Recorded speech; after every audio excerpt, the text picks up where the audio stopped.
വർത്തമാനത്തിലേക്ക് വീണ്ടും സ്വാഗതം. CPM സംസ്ഥാന സമിതി അംഗവും കണ്ണൂർ ജില്ലാ സെക്രട്ടറിയും മുൻ MLA-യുമായ പി ജയരാജനാണ് വർത്തമാനത്തിലെ ഇന്നത്തെ അതിഥി. വർത്തമാനത്തിലേക്ക് അദ്ദേഹത്തെ സ്നേഹാദരങ്ങളോടെ സ്വാഗതം ചെയ്യുന്നു. വർത്തമാനത്തിലേക്ക് സ്വാഗതം. താങ്കളൊരു ഉത്തമനായ കമ്മ്യൂണിസ്റ്റ് ആണെന്നാണ് എൻ്റെ വിശ്വാസം. പക്ഷെ കഴിഞ്ഞ കുറച്ച് നാളുകളായിട്ട് താങ്കൾ വളരെ അസ്വസ്ഥനായി കാണപ്പെടുന്നു. താങ്കൾ വിളിച്ചു ചേർക്കുന്ന വാർത്താ സമ്മേളനങ്ങളിലും ഈ അസ്വസ്ഥത പ്രകടമാണ്. ശരിയാണോ? യാതൊരു അസ്വസ്ഥതയും ഞാൻ പ്രകടിപ്പിച്ചിട്ടില്ല. അതായത് ഈ മാധ്യമങ്ങളുമായിട്ട് സംവദിക്കുന്ന അവസരത്തിൽ ഏതെങ്കിലും ചില സന്ദർഭങ്ങൾ മാത്രം ഒരു ചോദ്യത്തിന് മറുപടി പറയുന്ന നേരത്ത് ചിലപ്പോൾ വികാരപരമായിട്ട് മറുപടി പറയുന്നുണ്ടാവാം. ആ ഭാഗം മാത്രം കാണിച്ചുകൊണ്ട് അസ്വസ്ഥതയുണ്ട് എന്ന് ആളുകളെ കൊണ്ട് തോന്നിപ്പിക്കാൻ വേണ്ടിയുള്ള വലതുപക്ഷ മാധ്യമങ്ങളുടെ ശ്രമത്തിൻ്റെ ഭാഗമാണ് ഞാൻ പിന്നെ സാധാരണ ഒരു കമ്മ്യൂണിസ്റ്റ് പാർട്ടിയുടെ പ്രവർത്തകൻ എന്ന നിലക്ക് ജനങ്ങളോടും മാധ്യമങ്ങളോടുമുള്ള നിലപാടുകളിൽ യാതൊരു മാറ്റവും ഈ അടുത്ത കാലത്ത് ഉണ്ടായിട്ടില്ല. അതേ നിലയിൽ തന്നെയാണ് എൻ്റെ മനോഗതി ഇപ്പോഴും ഉള്ളത്. യാതൊരു അസ്വസ്ഥതയും ഞാൻ പ്രകടിപ്പിച്ചിട്ടില്ല. പക്ഷേ പണ്ട് കമ്മ്യൂണിസ്റ്റ് പാർട്ടിയുടെ നേതാക്കന്മാർ പറഞ്ഞ ചില വാചകങ്ങൾ മാത്രം അടർത്തിയെടുത്ത് പാർട്ടി നേതാക്കളെ കുറിച്ച് തെറ്റിദ്ധാരണ ഉണ്ടാക്കുന്നത് പോലെ ഇപ്പോഴും മാധ്യമങ്ങൾ അത് ശ്രമം നടത്തുന്നു. ഇന്ന് ദൃശ്യമാധ്യമങ്ങളാണ് ഇത് ചെയ്യുന്നത് എന്ന വ്യത്യാസം മാത്രമേ ഉള്ളൂ. അല്ല, എല്ലാ മാധ്യമങ്ങളും ഇതിൽ പെടുന്നുണ്ടോ? സൂര്യ TV ഇതിൽ പെടുന്നുണ്ടോ? വലതുപക്ഷ മാധ്യമങ്ങൾ എന്നാണ് ഞാൻ പൊതുവിൽ പറഞ്ഞത്. അത് ഓരോ കാര്യത്തെ സംബന്ധിച്ചും ഓരോ സൂക്ഷ്മമായിട്ട് പരിശോധിച്ചാൽ മാത്രമേ സൂര്യ എന്ത് നിലപാടെടുക്കുന്നു, മറ്റു മാധ്യമങ്ങൾ എന്ത് നിലപാടെടുക്കുന്നു എന്ന് പറയാൻ പറ്റൂ. പൊതുവിൽ വലതുപക്ഷ മാധ്യമങ്ങൾ ഇപ്പോൾ ഈ അക്രമത്തിൻ്റെയും കൊലപാതക ശ്രമത്തിൻ്റെയും ഇരയായിട്ടുള്ള ഒരു പൊതുപ്രവർത്തകനാണ് ഞാൻ. CPM-ൻ്റെ നിരവധി ആളുകളെ കൊലപ്പെടുത്തിയിട്ടുണ്ട്.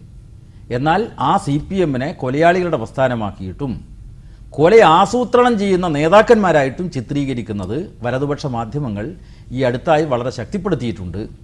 കോൺഗ്രസ്, RSS തുടങ്ങിയിട്ടുള്ള പ്രസ്ഥാനങ്ങളുടെ നേതാക്കന്മാർ നടത്തിയ നിരവധി കൊലപാതകങ്ങളും അക്രമങ്ങളുമുണ്ട്. അവയെല്ലാം ബോധപൂർവം മറച്ചുവെക്കാനുള്ള പരിശ്രമവും ഈ വലതുപക്ഷ മാധ്യമങ്ങൾ നടത്തിയിട്ടുണ്ട്. കഴിഞ്ഞ വർത്തമാനത്തിൽ പങ്കെടുത്ത ശ്രീ എളമരം കരീം അദ്ദേഹം പറഞ്ഞു, TP ചന്ദ്രശേഖരൻ വധവുമായിട്ട് ബന്ധപ്പെട്ട വാർത്തകൾ അദ്ദേഹം സ്ഥിരമായിട്ട് പരിശോധിച്ചുകൊണ്ടിരിക്കുക, ചാനലുകളൊക്കെ. സൂര്യയാണ് വളരെ മാന്യമായിട്ട് ഇത് കൈകാര്യം ചെയ്തതെന്നുള്ളൊരു സർട്ടിഫിക്കറ്റ് നമുക്ക് തന്നിട്ടുണ്ട്. ജയരാജേട്ടൻ അങ്ങനെ അഭിപ്രായം ഉണ്ടോ എന്നാണ് ഞാൻ ചോദിച്ചത്. അത് സൂര്യയെപ്പറ്റി മാത്രമായിട്ടൊരു വിശകലനം ഞാൻ ഈ സന്ദർഭത്തിൽ നടത്തുന്നില്ല. പൊതുവിൽ വലതുപക്ഷ മാധ്യമങ്ങളുടെ സംഘടിതമായിട്ടുള്ള കടന്നാക്രമണം CPM-നെതിരായിട്ട് നടത്തിക്കൊണ്ടിരിക്കുന്നുണ്ട് എന്ന പ്രസ്താവമാണ് ഞാൻ ഇവിടെ നടത്തിയിട്ടുള്ളത്. തലശ്ശേരിയിലെ ഫസൽ വധം, അത് തളിപ്പറമ്പിലെ ഷുക്കൂർ വധം, ഒഞ്ചിയത്തെ TP ചന്ദ്രശേഖരൻ വധം, ഇതെല്ലാം CPM വളരെ ആസൂത്രണം ചെയ്ത് ബോധപൂർവം നടത്തിയ കൊലപാതകങ്ങളാണ് എന്നാണ് ആക്ഷേപം. എത്രത്തോളം ഇതിൽ വാസ്തവമുണ്ട്? അതായത് 3 സംഭവങ്ങളും 3 സന്ദർഭങ്ങളിലായി നടന്നതാണ്. അതിനെയെല്ലാം ക്ലബ് ചെയ്തുകൊണ്ട് CPIM കൊലയാളികളുടെ പ്രസ്ഥാനമാണ് എന്ന് വരുത്തി തീർക്കാൻ ഉമ്മൻചാണ്ടി എന്ന വക്രബുദ്ധിക്കാരനായിട്ടുള്ള കേരളത്തിലെ മുഖ്യമന്ത്രി കൃത്യമായിട്ടൊരു ഗൂഢപദ്ധതി തയ്യാറാക്കിക്കൊണ്ട് വലതുപക്ഷ മാധ്യമങ്ങളെ കൂടി ഈ പ്രചരണത്തിൽ പങ്കാളികളാക്കാൻ വേണ്ടിയുള്ള പരിശ്രമം നടത്തുന്നുണ്ട്. ഉദാഹരണത്തിന് ആദ്യം നടന്ന സംഭവമാണ് ഫസൽ സംഭവം. ആ ഫസൽ സംഭവം 2006 ഒക്ടോബർ മാസം 22-ാം തീയതിയാണ് നടന്നത്. ആ വധത്തെ തുടർന്ന് അദ്ദേഹത്തിൻ്റെ മൃതദേഹം കാണാൻ വേണ്ടി ഞാൻ ഉൾപ്പെടെയുള്ള പാർട്ടി നേതാക്കന്മാർ, അന്നത്തെ ആഭ്യന്തരമന്ത്രിയായിട്ടുള്ള സഖാവ് കോടിയേരി ഉൾപ്പെടെ തലശ്ശേരി ഗവൺമെൻറ് ആശുപത്രിയിൽ പോയിരുന്നു. ശവസംസ്കാര ചടങ്ങിൽ പല നേതാക്കന്മാരും പങ്കെടുത്തിരുന്നു. അന്നൊന്നും കൊല ചെയ്യപ്പെട്ട ഫസലിൻ്റെ സംഘടനയായിട്ടുള്ള NDF-ന് CPM-നെ പ്രതി ചേർക്കാനുള്ളൊരു തോന്നലുണ്ടായിരുന്നില്ല. എന്ന് മാത്രമല്ല, RSS-കാരാണ് ഈ കൊല നടത്തിയത് എന്ന് പരസ്യമായി പറഞ്ഞവരാണ് NDF. ആ NDF ഇപ്പോൾ മാറ്റി പറയുകയാണ്. രാഷ്ട്രീയ സാഹചര്യത്തിൽ വന്നിട്ടുള്ള മാറ്റത്തെ കോടിയേരി എന്ന് പറഞ്ഞിരുന്നു. മൃതദേഹം കണ്ട സമയത്ത് കോടിയേരി പറഞ്ഞു, അതായത് ഇതിൻ്റെ പിന്നിൽ RSS ആണെന്ന്. അങ്ങനെ പ്രസ്താവന ഉണ്ടായിരുന്നു. സഖാവ് കോടിയേരി അങ്ങനെ പറഞ്ഞതായിട്ട് വാർത്ത കൊടുത്തതിൻ്റെ പേരിൽ അദ്ദേഹം വക്കീൽ നോട്ടീസ് അയച്ചു.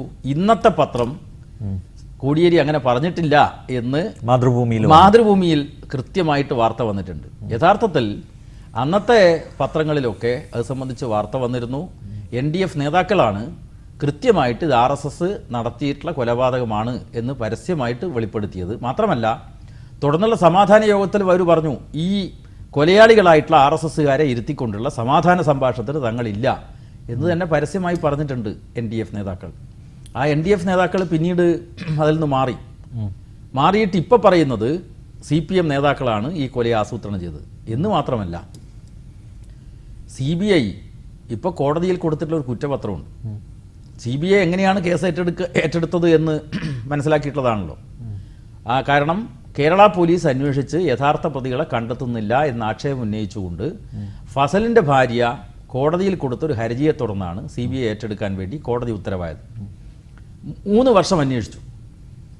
3 വർഷം അന്വേഷിച്ചിട്ടും അവർക്ക് CPMനെ കണ്ണി ചേർക്കുന്നതിന് ഒരു തെളിവും CBI കിട്ടിയില്ല. അതിൻ്റെ അടിസ്ഥാനത്തിൽ ഏറ്റവും ഒടുവിൽ 3 CPM അനുഭാവികളെ പിടിച്ചു. അവരെ കാക്കനാട്ട ജയിലിൽ അടച്ചിരിക്കുകയാണ്. അതിനെ തുടർന്ന് ഏരിയ സെക്രട്ടറി ആയിരുന്ന കാരായി രാജനും അവിടുത്തെ ലോക്കൽ സെക്രട്ടറി ആയിരുന്ന ചന്ദ്രശേഖരനും CBI ഓഫീസിൽ ഹാജരാവണമെന്നുള്ള നോട്ടീസ് കിട്ടിയതിനെ തുടർന്ന് അവർ നേരത്തെ മൊഴി കൊടുക്കാൻ പോയതാണ്. കേസന്വേഷണവുമായിട്ട് പൂർണ്ണമായിട്ട് CBI ആയിട്ട് സഹകരിച്ചതാണ്. അവരെ പ്രതിയേർക്കാനുള്ള നീക്കമുണ്ട് എന്ന് മനസ്സിലാക്കിയപ്പോൾ അവർ മുൻകൂർ ജാമ്യ ഹർജി കൊടുത്തു. ഈയിടെയാണ് ഹൈക്കോടതിയിൽ മുൻകൂർ ജാമ്യ ഹർജി പരിഗണനയ്ക്ക് വന്നത്. 3 വർഷത്തിന് ശേഷം CBI അന്വേഷിച്ചിട്ട് 3 വർഷത്തിന് ശേഷവും ഈ മുൻകൂർ ജാമ്യ ഹർജി പരിഗണനയ്ക്ക് വന്ന അവസരത്തിൽ CBIയുടെ വക്കീൽ അവിടെ പറയുന്നത് ഇവർ സാക്ഷികളാണോ പ്രതികളാണോ എന്ന് ഇപ്പോൾ ഉറപ്പിച്ച് പറയാൻ കഴിയില്ല എന്ന്. അതിൻ്റെ അർത്ഥം എന്താണ്? 3 കൊല്ലം അന്വേഷിച്ചിട്ടും പാർട്ടി നേതാക്കളെ കണ്ണി ചേർക്കാൻ യാതൊരു തെളിവും CBI കിട്ടിയിട്ടില്ല. അതുകൊണ്ട് ഇപ്പോൾ സാക്ഷികളാണോ പ്രതികളാണോ എന്ന് പറയാൻ കഴിയില്ല, അവരെ വീണ്ടും ചോദ്യം ചെയ്യണമെന്നാണ്. എന്നിട്ട് അതേ CBIയുടെ വക്കീൽ ജഡ്ജി മാറേണ്ട താമസം അവർ നിലപാട് മാറ്റി ഈ 2 പേരും പ്രതികളാണ് എന്ന് കോടതിയിൽ കൊടുത്തു. എന്ന് മാത്രമല്ല അവരിപ്പോൾ കുറ്റപത്രത്തിൻ്റെ ഒരു ഭാഗം കോടതിയിൽ സമർപ്പിച്ചിരിക്കുകയാണ്. അതിൽ ഗൗരവതരമായിട്ടുള്ള ഒരു ആക്ഷേപമാണ് CPMനെതിരായിട്ട് ഉന്നയിച്ചത്. മതസൗഹാർദ്ദം തകർക്കാൻ തീർച്ചയായിട്ടും ശ്രമിച്ചു. ഈ കൊല ആസൂത്രണം ചെയ്ത് നടപ്പാക്കിയതിന് ശേഷം കൊലയാളികളെ രക്ഷിക്കാനും അന്വേഷണം വഴിതിരിച്ചുവിടാനും വേണ്ടി മതകലാപം തലശ്ശേരിയിൽ നടത്തുന്നതിന് വേണ്ടി ഈ നേതാക്കൾ ആസൂത്രണം ചെയ്തു എന്നാണ്. തലശ്ശേരിക്ക് ഒരു ചരിത്രമുണ്ട്. അനിൽ നമ്പ്യാർക്ക് അറിയാം. താങ്കൾ തലശ്ശേരി സ്വദേശിയാണ്. അവിടെ 70-ൽ ഒരു കലാപം നടത്തിയല്ലോ. ആ കലാപത്തെക്കുറിച്ച് ജസ്റ്റിസ് ജോസഫ് വിധേയത്തിൽ കമ്മീഷൻ അന്വേഷണം നടത്തിയല്ലോ. അന്വേഷണ റിപ്പോർട്ട് എൻ്റെ കൈവശമുണ്ട്. അതിനകത്ത് വ്യക്തമായി പറഞ്ഞു ഒരേ ഒരു പാർട്ടി ഹിന്ദു മുസ്ലിം കലാപം നടന്ന തലശ്ശേരി പ്രദേശത്ത് മാർക്സിസ്റ്റ് പാർട്ടി പ്രവർത്തകന്മാരാണ് കൊടികെട്ടിയ കാറിൽ സഞ്ചരിച്ചുകൊണ്ട് മതസൗഹാർദ്ദത്തിന് വേണ്ടി അഭ്യർത്ഥിച്ചത്. വേറെ ഒരു പാർട്ടിയും രംഗത്ത് വന്നില്ല മതകലാപത്തിൻ്റെ രംഗത്ത്. അത്തരമൊരു പ്രദേശത്ത് CPMനെ പോലെയുള്ള മതനിരപേക്ഷതയ്ക്ക് വേണ്ടി ഉറച്ച നിലപാട് സ്വീകരിക്കുന്ന ഒരു പാർട്ടി മതകലാപത്തിന് വേണ്ടി ആസൂത്രണം ചെയ്തു എന്ന് പറഞ്ഞാൽ അത് ഏറ്റവും ഗൗരവതരമായിട്ടുള്ള ആക്ഷേപമാണ്. ഈ നാട്ടിലെ വർഗീയ തീവ്രവാദ ശക്തികളെ പ്രോത്സാഹിപ്പിക്കുന്നതാണ്, മതനിരപേക്ഷ ശക്തികളെ ദുർബലപ്പെടുത്തുന്നതുമായിട്ടുള്ള ഒരു ആക്ഷേപം കോടതിയിൽ സമർപ്പിച്ച കുറ്റപത്രത്തിലുണ്ട്. CBIക്ക് ഇവിടുന്ന് ഈ വിവരം കിട്ടിയത്. അപ്പോൾ ഇവിടെയാണ് ഫസൽ കേസിൻ്റെ യഥാർത്ഥ ഗൂഢാലോചന വെളിക്ക് വരുന്നത്. അത് കേന്ദ്ര ആഭ്യന്തര സഹമന്ത്രി ശ്രീ മുല്ലപ്പള്ളി കൃത്യമായിട്ട് രാഷ്ട്രീയ മേലാളനായിട്ട് പ്രവർത്തിച്ചുകൊണ്ട് CBI അന്വേഷണ സംഘത്തെ കൊണ്ട് ഇത്തരമൊരു കേസ് ഉണ്ടാക്കുകയും പാർട്ടി നേതാക്കന്മാരുടെ ബന്ധം പറയുകയും പാർട്ടി നേതാക്കളെ പ്രതിയേർക്കുകയും എന്ന് മാത്രമല്ല. മുല്ലപ്പള്ളിക്ക് അതൊക്കെ ചെയ്യാനുള്ള കപ്പാസിറ്റി ഉണ്ടോ? ഒരു ആഭ്യന്തര സഹമന്ത്രി, CBI അദ്ദേഹത്തിൻ്റെ കയ്യിലുമല്ല. രാഷ്ട്രീയ മേലാളന്മാർക്ക് വേണ്ടി CBI എന്തും ചെയ്യും എന്നതിന് പല തെളിവുകളുമുണ്ട്. നേരത്തെ പാർലമെന്റിന്റെ കോഴക്കേസും കാര്യങ്ങളൊക്കെയായി ബന്ധപ്പെട്ടുകൊണ്ട് നിരവധി തെളിവുകളുണ്ട്. ആ തരത്തിൽ രാഷ്ട്രീയ സമ്മർദ്ദത്തിന്റെ ഭാഗമായിട്ടാണ് പാർട്ടി നേതാക്കൾക്കെതിരായിട്ട് ഈ ഫസൽ കേസ് ചാർജ് ചെയ്തിട്ടുള്ളത്. കുറ്റപത്രത്തെ സംബന്ധിച്ച് ഞാൻ പറഞ്ഞു, അതാണ് ആ കേസിന്റെ സ്ഥിതി. ഷുക്കൂർ കേസിന്റെ കാര്യം എടുത്താൽ ഒരു കാര്യം കൂടെ ചോദിച്ചാൽ ഈ ഫസൽ വധക്കേസ് അന്വേഷണം ഭരണസ്വാധീനം ഉപയോഗിച്ച് അട്ടിമറിച്ചു എന്നുള്ളതാണല്ലോ ആരോപണം. അതുകൊണ്ടാണല്ലോ അത് CBIക്ക് പോയത്. അന്ന് അന്വേഷണ ഉദ്യോഗസ്ഥനായിരുന്ന ഒരാളെ ഈ വ്യഭിചാര കേസിൽ പോലും പാർട്ടി പെടുത്തി, അങ്ങനെ ഒരു ആരോപണം മാധ്യമങ്ങളിൽ വന്നിട്ടുണ്ടായിരുന്നു. ആ വ്യഭിചാര കേസിന് ഈ കേസന്വേഷണമായിട്ട് യാതൊരു ബന്ധവുമില്ല. കാരണം അത് നടക്കുന്നത് തളിപ്പറമ്പിലാണ്. ഈ അന്വേഷണ ഉദ്യോഗസ്ഥനായിട്ടുള്ള ഒരാൾ വ്യഭിചാര കേസിൽ പ്രതിയാവുന്നത് തളിപ്പറമ്പിൽ വെച്ചിട്ടാണ്. അപ്പോൾ അദ്ദേഹത്തെ തളിപ്പറമ്പിൽ എത്തിക്കണം. അതെല്ലാം കൃത്യമായിട്ടുള്ള ഒരു ആരോപണം മാത്രമാണ്. അങ്ങനെ ഒരു വസ്തുതാപരമായിട്ട് അതിന് യാതൊരു ബന്ധവുമില്ല. മാത്രമല്ല അതിൻ്റെ പരിസര പ്രദേശത്തുള്ള ജനങ്ങൾക്ക് അതെല്ലാം നല്ല നിലക്കറിയാം എങ്ങനെയാണ് ആ വീട്ടിലെത്തിയത്. ആ ഉദ്യോഗസ്ഥൻ്റെ കൂടെ മറ്റൊരാളെ പിടിച്ചിരുന്നു. അദ്ദേഹം എൻ്റെ സുഹൃത്തു കൂടിയാണ്. അദ്ദേഹം പിന്നീട് മരണപ്പെട്ടു. അപ്പം അതൊന്നും കൃത്രിമമായി ഉണ്ടാക്കിയതാണെന്ന് പറഞ്ഞാൽ എന്നെ ബോധ്യപ്പെടുത്താൻ വിശേഷിച്ചും ഉപകരിക്കുന്നതല്ല. കാരണം അതിൻ്റെ കൂടെയുള്ള ഒരു ചെറുപ്പക്കാരൻ, അദ്ദേഹം പിന്നീട് മരണപ്പെട്ടു. അദ്ദേഹത്തെ കൂടി ആ കേസിൽ പ്രതിയായിരുന്നു. അപ്പം അതുകൊണ്ട് അത് CPM ആസൂത്രണം ചെയ്തതാണ് എന്ന് പറഞ്ഞാൽ ആരും വിശ്വസിക്കാൻ പോകുന്നില്ല. ഈ കാരായി രാജൻ്റെയും ചന്ദ്രശേഖരൻ്റെയും മുൻകൂർ ജാമ്യാപേക്ഷ തള്ളിയല്ലോ. എനിക്ക് തോന്നുന്നു CBI അവരുടെ തലശ്ശേരി റെസ്റ്റ് ഹൗസിൽ കാത്തിരിപ്പാണെന്ന് തോന്നുന്നു ഇവരെ അറസ്റ്റ് ചെയ്യാൻ വേണ്ടി. ഇനി എങ്ങനെയാണ് ഫർദർ നിയമ നടപടികൾ? സുപ്രീം കോടതിയെ സമീപിക്കുമോ? അല്ല, അത് സംബന്ധിച്ച് ഇപ്പോൾ നിയമ വിദഗ്ധന്മാരുമായിട്ട് ആലോചിച്ചിട്ട് തുടർ നടപടികൾ കൈക്കൊള്ളണം എന്നാണ് ഞങ്ങൾ തീരുമാനിച്ചത്. അത് അവിടുത്തെ പാർട്ടി പ്രവർത്തകന്മാർ അത് ആലോചിച്ചുകൊണ്ടിരിക്കുകയാണ്.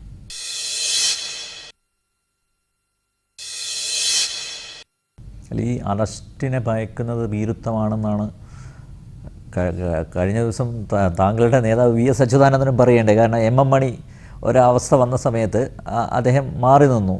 ഇങ്ങനെ മാറി നിൽക്കുന്നത് കമ്മ്യൂണിസ്റ്റുകാർക്ക് ചേർന്നതല്ലാന്ന് VS അച്യുതാനന്ദൻ തന്നെ പറയണ്ടേ. അപ്പം അറസ്റ്റിനെ ഭയക്കുന്നു എന്നുള്ള ഇത് അറസ്റ്റിനെ ഭയക്കുന്നു എന്നല്ല, അറസ്റ്റിൻ്റെ പേരിൽ പല നിയമവിരുദ്ധ നടപടികളും ഈ കേരളത്തിൽ ആരംഭിച്ചിരിക്കുകയാണ്. അടിയന്തരാവസ്ഥയെ ഓർമ്മിപ്പിക്കുന്ന നിലക്കുള്ള മർദ്ദനമുറകൾ UDFൻ്റെ ഭരണത്തിൽ കേരളത്തിൽ വീണ്ടും ആരംഭിച്ചിരിക്കുകയാണ്. ഇതൊക്കെ കഴിഞ്ഞ നിയമസഭ പാസ്സാക്കിയിട്ടുള്ള പോലീസ് നിയമമുണ്ട്. ആ പോലീസ് നിയമപ്രകാരം നിയമവിരുദ്ധമായി പ്രഖ്യാപിക്കപ്പെട്ട 3-ാം മുറ ഇന്ന് കേരളത്തിൽ ആരംഭിച്ചിരിക്കുകയാണ്. ഈ കേസ് CBI അന്വേഷിക്കുന്നത്. അപ്പോൾ സ്വാഭാവികമായിട്ടും അന്വേഷണ ഏജൻസിയെക്കുറിച്ച് ഞങ്ങൾ പരസ്യമായിട്ട് വിമർശനം ഉന്നയിച്ചിട്ടുണ്ട്. അവർ യഥാർത്ഥത്തിലുള്ള കേസല്ല ഇവിടെ ഉണ്ടാക്കിയിട്ടുള്ളത് എന്ന ആക്ഷേപം ഞങ്ങൾ ഉന്നയിച്ച സാഹചര്യത്തിൽ നിയമപരമായിട്ടുള്ള സംരക്ഷണത്തിൻ്റെ വഴി തേടണം എന്ന് മാത്രമാണ് ഞാൻ തീരുമാനിച്ചത്. നേരത്തെ ഒരു മാധ്യമം റിപ്പോർട്ട് ചെയ്തു CBI കസ്റ്റഡിയിൽ ഈ നേതാക്കന്മാരെ വിട്ടുകൊടുക്കില്ല എന്ന് ഞാൻ പറഞ്ഞു. ഞാൻ അങ്ങനെ ഒരു കാര്യവും പറഞ്ഞിട്ടില്ല. നിയമത്തിൻ്റെ വഴി ഇനിയുമുണ്ട്. ആ നിയമത്തിൻ്റെ വഴിയിൽ പോയിക്കൊണ്ട് ആവശ്യമായിട്ടുള്ള കാര്യങ്ങൾ ചെയ്യും. അവർ പൂർണ്ണമായിട്ട് ഒളിവിൽ പോവുക, ഈ അന്വേഷണവുമായിട്ട് സഹകരിക്കാതെ ഒളിവിൽ പോവുക എന്ന നിലപാട് പാർട്ടി കൈക്കൊണ്ടിട്ടേ ഇല്ല. പാർട്ടിയുടെ സംരക്ഷണത്തിലുണ്ട് അവർ. അല്ല, അവരിപ്പോൾ നിയമത്തിൻ്റെ സംരക്ഷണത്തിലാണ്. നിയമപരമായിട്ടുള്ള സംരക്ഷണമാണ് അവർ തേടിക്കൊണ്ടിരിക്കുന്നത്. ആ നിയമത്തിൻ്റെ വഴിയും ഇനിയും മുന്നിൽ നിൽക്കുന്നുണ്ട്. അത് സംബന്ധിച്ച് നിയമവിദഗ്ധന്മാരുമായിട്ട് ആലോചിച്ചുകൊണ്ട് അവർ കാര്യങ്ങൾ നീക്കിക്കൊണ്ടിരിക്കുകയാണ്.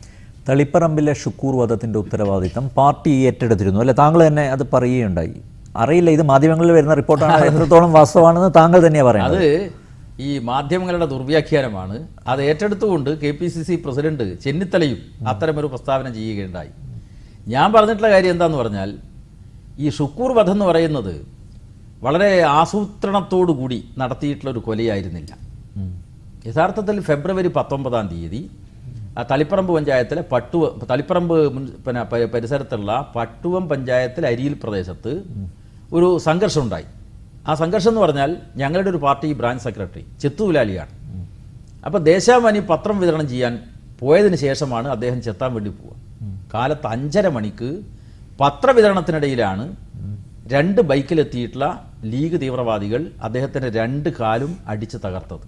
ഒരു പ്രകോപനവും ആ പ്രദേശത്തുണ്ടായിരുന്നില്ല. ഒറ്റ കാര്യം മാത്രമാണ് പ്രകോപനം. അത് പാർട്ടി പത്രം അരിയിൽ എന്ന് പറയുന്ന ഒരു ലീഗ് റിപ്പബ്ലിക്കിനകത്ത് വിതരണം ചെയ്യുന്നു. ഈ ലീഗ് റിപ്പബ്ലിക് എന്ന് ഞാൻ ബോധപൂർവം പറഞ്ഞതാണ്. കേരളത്തിൽ പലയിടത്തും ലീഗ് ഇത്തരം താവളങ്ങൾ ഉണ്ടാക്കിക്കൊണ്ടിരിക്കുകയാണ്. ആയുധങ്ങളുണ്ട്, ആയുധ പരിശീലനമുണ്ട്, തീവ്രവാദി മോഡൽ പരിശീലനങ്ങൾ അവിടെ നടക്കുന്നുണ്ട്. അവിടെ CPMൻ്റെ കൊടി പറ്റില്ല, കോൺഗ്രസിൻ്റെ കൊടി പറ്റുമോ? കോൺഗ്രസിൻ്റെ പതാക പോലും നശിപ്പിച്ചിട്ട് ഞാൻ പതാക ഉയർത്തുമെന്ന് പ്രഖ്യാപിച്ച് അന്നത്തെ DCC പ്രസിഡന്റായിട്ടുള്ള ശ്രീ രാമകൃഷ്ണൻ പോയി. രാമകൃഷ്ണൻ്റെ മുന്നിലിട്ടിട്ട്, സ്വന്തം മുന്നണിയിലെ പാർട്ടിയുടെ നേതാവിൻ്റെ മുന്നിലിട്ടിട്ട് കോൺഗ്രസിൻ്റെ പതാക കത്തിച്ച സ്ഥലമാണ് അരിയിൽ പ്രദേശം. ആ പ്രദേശത്ത് ചെത്തുലാലിയായിട്ടുള്ള രാജനെ ആക്രമിച്ച കാര്യം ഞാൻ പറഞ്ഞു. അല്ല, അവിടെ പാർട്ടിക്ക് സ്വാധീനമില്ലേ? ആ പോക്കറ്റിൽ പട്ടുവം പഞ്ചായത്ത് ഞങ്ങളാണ് ഭരിക്കുന്നത്. പക്ഷെ അരിയിൽ പ്രദേശം ലീഗിൻ്റെ ഒരു താവളമാണ്.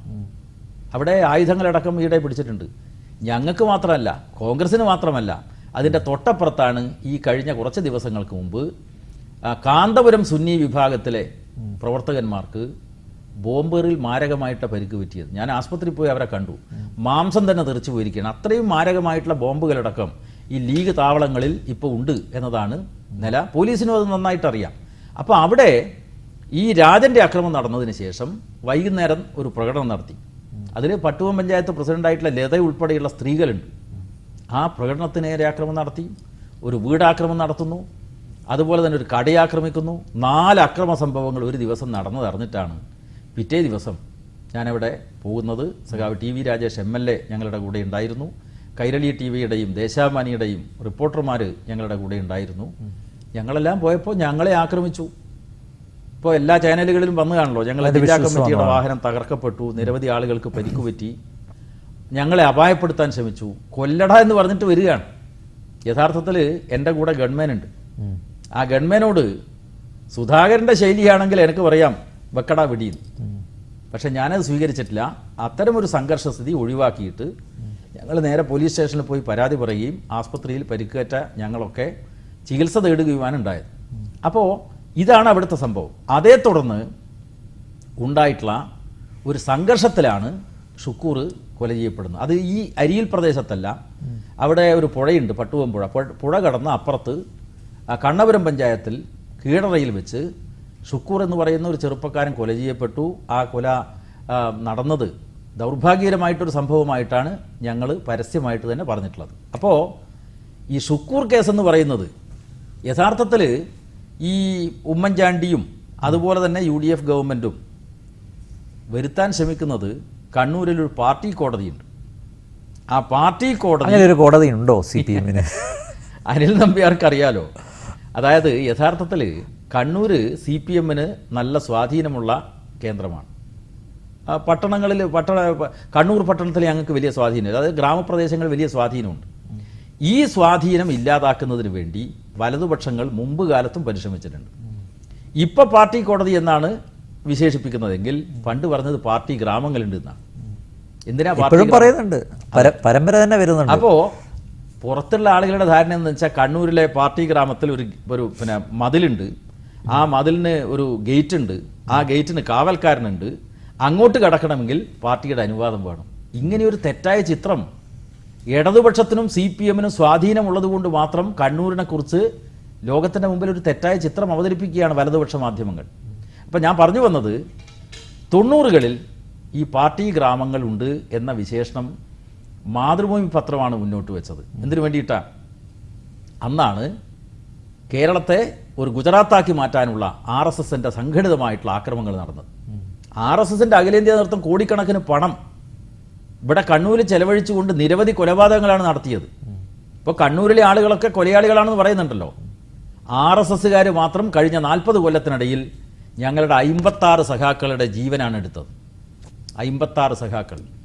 ഏറ്റവും ഒടുവിൽ കഴിഞ്ഞ കൊല്ലം മെയ് 21-ാം തീയതി മത്സ്യവില്പനക്കിടെ കൊല ചെയ്യപ്പെട്ട പിണറായി പഞ്ചായത്തിലെ എരുവട്ടിയിലെ സഖാവ് അഷ്റഫ് ഉൾപ്പെടെ 56 സഖാക്കളെ കൊലപ്പെടുത്തിയിട്ടുണ്ട്. അങ്ങനെ ജീവത്യാഗം ചെയ്തിട്ട് പ്രവർത്തിക്കുന്ന ഈ പാർട്ടി കൊലയാളികളുടെ പാർട്ടിയായിട്ട് ചിത്രീകരിക്കുന്നു വലതുപക്ഷ മാധ്യമങ്ങൾ.